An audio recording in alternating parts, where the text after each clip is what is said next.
আমি মরে গেলে তুমি কি আরেকটা বিয়ে করবা? না না, কি বলো, আমি আর বিয়ে করব না।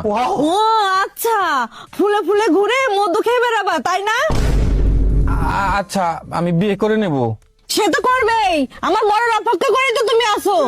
না না গো, আমি তোমাকে কিছুতেই মরতে দেব না। হ্যাঁ আমি জানি তো, আমি বিছানায় অসুস্থ হয়ে পড়ে থাকবা আর তুমি বাইরে মেয়ে নিয়ে ফুর্তি করে বেড়াবা। কি যে বলো, বাইরে ফুর্তি করতে যাব কেন? আচ্ছা, তার মানে ঘরে এনে ফুর্তি করবা? আচ্ছা, মুশকিল তো, ঘরে আনতে যাব কেন? মানে তার ঘরে যা ফুর্তি করবা? কে সেই রমণী? পাশের বাড়ির ভাবি? আমি মনে হয় বুঝি না। আরে ধুর, উনি তো বয়সে আমার অনেক বড়। ও আচ্ছা, বয়সটাও তাহলে জানা হয়ে গেছে। আরে না, আমি জানতে চাই নাকি, উনি তো নিজেই আমাকে বললো। কবে বললো? তুমি ওর বাড়িতে গেছিলা তাই না?